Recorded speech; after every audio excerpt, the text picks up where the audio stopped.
l'écho par le prof. Eh ben non, pas du tout, pas du tout. Aujourd'hui, c'est le téléachat.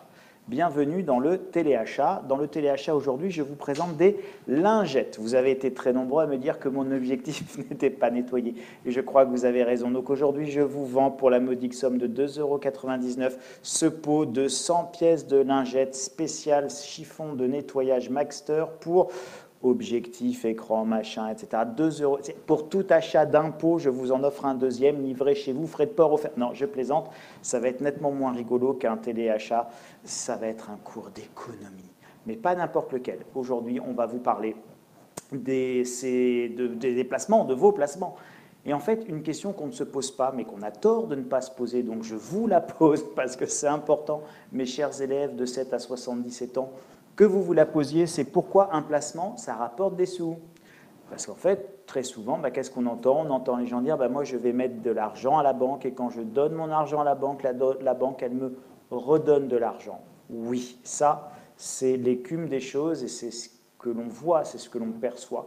En réalité, derrière, il y a toute une mécanique qui est à la fois simple et complexe, qu'on va décrypter. Et une fois qu'on l'aura décrypté, eh bien, vous serez capable de comprendre pourquoi un placement rapporte. Et une fois qu'on a compris pourquoi un placement rapporte, on comprend aussi pourquoi ou pourquoi pas on va le faire ou pas. Et ça, c'est évidemment la conséquence très logique de ce qu'on va voir et qu'on va découvrir tous ensemble aujourd'hui. Alors, un placement, ça rapporte quoi? Ça rapporte un rendement. Et le rendement, c'est quoi? Donc on va commencer simplement par se poser la question, c'est quoi le rendement et comment on peut le définir? C'est le rapport entre ce qui est mis et ce que l'on obtient. Alors, il y a plein de rendements différents. Vous allez parler du rendement d'un moteur, vous allez parler d'un rendement en physique, on va parler d'un rendement en chimie. Donc c'est bien cette idée de, à un moment donné, on va amorcer quelque chose, et pour amorcer ce quelque chose, il faut mettre quelque chose. Donc on met de l'énergie, par exemple dans le moteur à explosion, on va mettre de l'essence, et cette quantité d'essence va produire une quantité d'énergie, bref, ça va faire un rendement. On n'est pas dans un cours de physique, on n'est ni de mécanique, on est évidemment dans un cours d'économie, mais la logique, elle est la même. Je vais investir une somme d'argent, 1 000 €, et j'en entends un rendement, elle va me rapporter quelque chose. Donc le rendement, c'est bien le rapport, et c'est le calcul de ce rapport entre ce qui va être mis, les 1 000 € et ce qui va être produit, 100 € mettons d'intérêt, donc 10% de rendement. Je mets 1 000, j'obtiens 100, j'ai un rendement de 10%. Là, on est dans une notion de rendement financier, je vous explique ça au premier niveau. Il y a plein d'autres typologies de rendement, de retour sur investissement, etc. Ce n'est pas le sujet. Là, on est vraiment sur la notion de rendement basique pour un épargnant.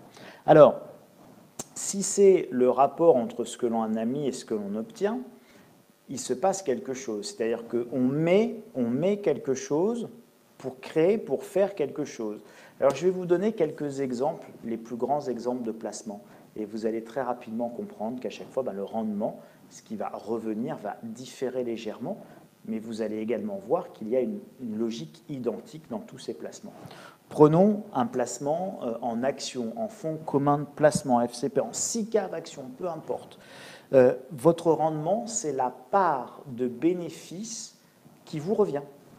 Quand vous détenez une action Air Liquide qui est une très belle entreprise, une très belle maison, une très belle compagnie qui a des décennies d'existence, qui a passé plein de crises, eh bien, quand vous achetez une action Air Liquide, vous achetez une part de cette entreprise. Et quand vous achetez une part de cette entreprise, vous achetez également une part de ses bénéfices. Et ces bénéfices, ils vont vous revenir à vous, le détenteur de cette action Air Liquide. Ça marche évidemment avec toutes les actions de France, de Navarre, étrangères, etc. Le principe est exactement le même. Donc, votre rendement, c'est votre part des bénéfices. Quand vous achetez un fonds commun de placement, une SICAV, peu importe, à votre banque ou à votre compagnie d'assurance vie, eh bien, ce qui vous revient, c'est votre part des bénéfices de toutes les actions que détient votre fonds commun de placement, moins accessoirement les frais et les gains qui sont gardés par la banque. Donc, quand vous dites la banque me donne de l'argent, la banque, elle vous donne moins d'argent que ce que l'opération économique a rapporté derrière, puisqu'évidemment, elle prélève sa part, elle prélève son écho, elle prélève sa dîme, elle prélève ses propres bénéfices à elle.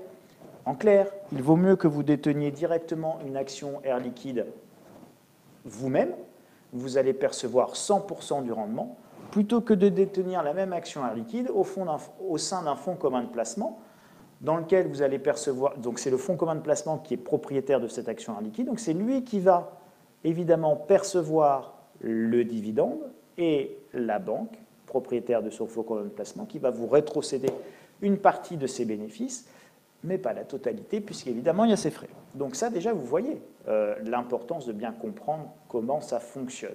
Donc quand on a une action, le rendement provient uniquement et forcément du bénéfice, à ne pas confondre avec les gains qui, eux, peuvent provenir évidemment de l'appréciation de la valeur de cette action.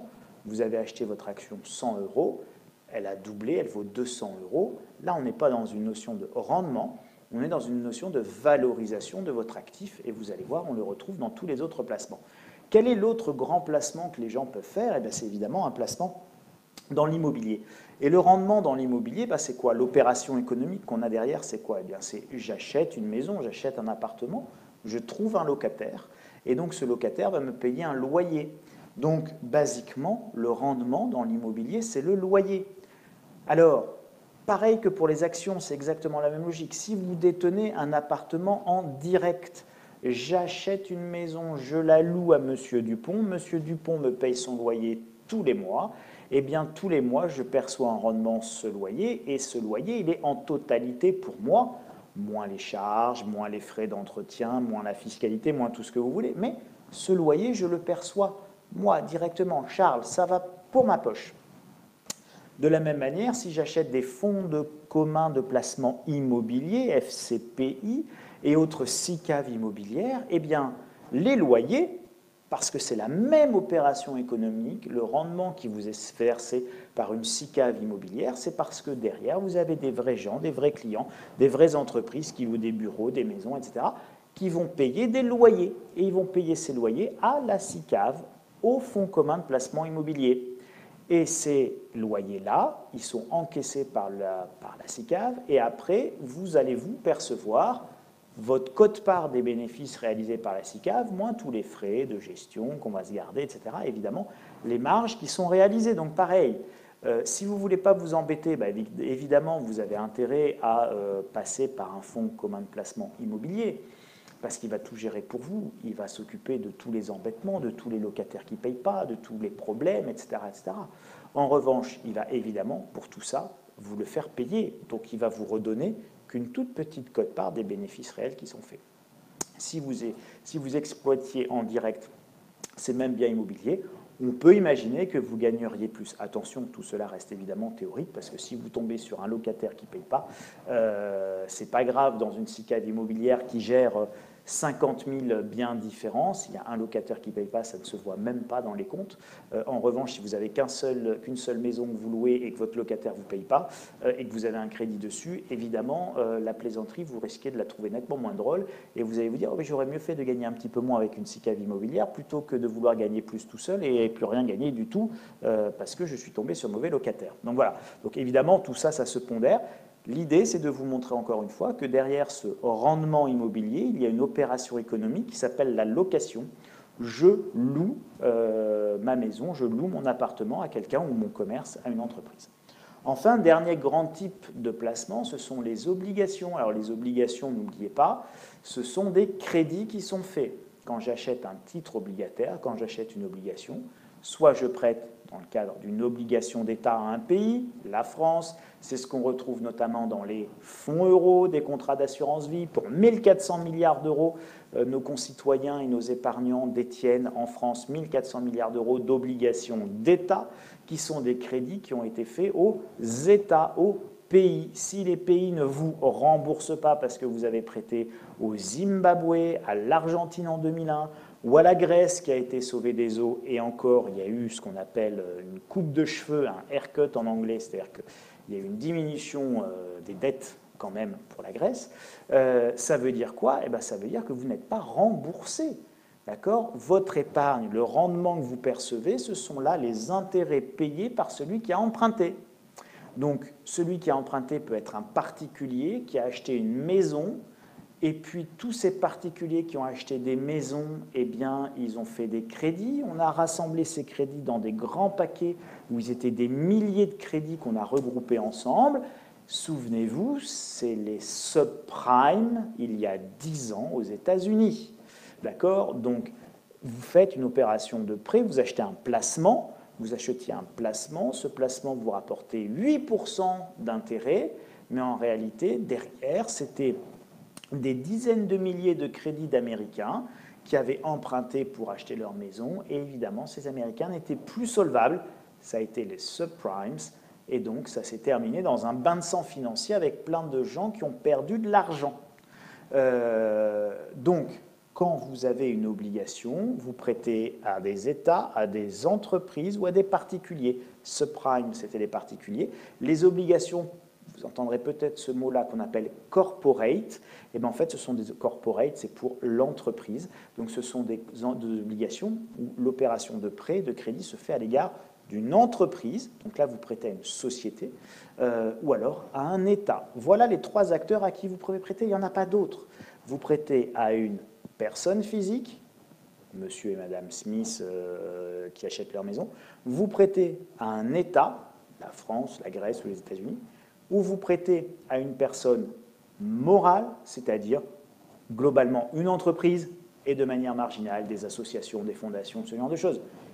Il n'y a que ça comme opération de prêt pouvant vous rapporter un rendement, et donc là, basiquement, le rendement, ce sont les intérêts qui sont versés par l'emprunteur, que ce soit l'État, une entreprise ou évidemment un particulier qui a fait son crédit immobilier.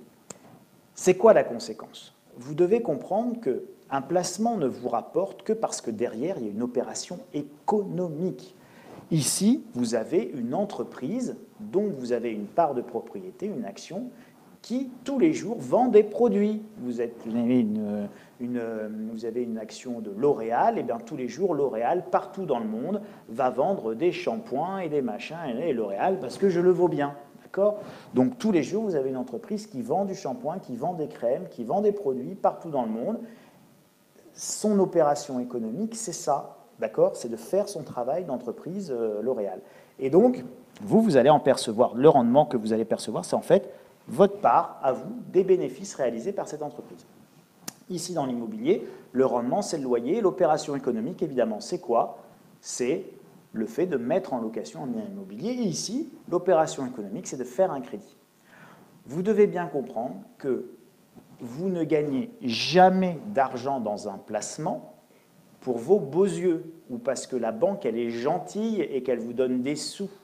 Vous gagnez de l'argent parce que derrière votre placement se déroule une opération économique. Et avant de faire quelque placement que ce soit, mes chers élèves, mes chers amis, vous devez toujours vous poser la question, quelle est l'opération économique qu'il y a derrière mon placement? Si vous ne comprenez pas l'opération économique, ne faites pas le placement. Ou si vous comprenez bien l'opération économique, mais que vous êtes dubitatif ou que vous avez un doute, eh bien reportez-vous au grand principe de mon pépé. Quand il y a un doute, il n'y a pas de doute. Donc quand il y a un doute, on s'abstient, évidemment, on n'y met pas les pieds, on n'y met pas les doigts, parce que en fait, on n'a pas bien compris. Et si on n'a pas bien compris, c'est qu'il y a un loup. D'accord? Donc, retenez bien ça. Un placement ne rapporte que parce qu'il y a une opération économique derrière. Le placement en soi ne rapporte rien. Ce qui rapporte, c'est l'opération économique. Donc, avant de faire un placement, vous devez comprendre l'opération économique qu'il y a derrière. Où va aller votre argent et qui va vous payer le rendement? Où va votre argent? Qui paye le rendement? Voilà, c'est les questions que vous devez vous poser. Et à partir de là, vous verrez, il y a beaucoup de placements que vous refuserez de faire en respectant cette simple règle. Et je pense que ça vous évitera de bien grandes déconvenues. Voilà ce que je voulais vous raconter aujourd'hui. N'hésitez pas en dessous à mettre des commentaires, à mettre des pouces comme ça, et puis à me retrouver sur mon site insolentiae.com, insolentiae.com, comme ça se prononce. Et là, vous pouvez vous abonner gratuitement et puis retrouver évidemment ces vidéos quand elles sortent. Merci à toutes et à tous pour votre attention et à très bientôt pour un autre numéro de l'Écho par le prof.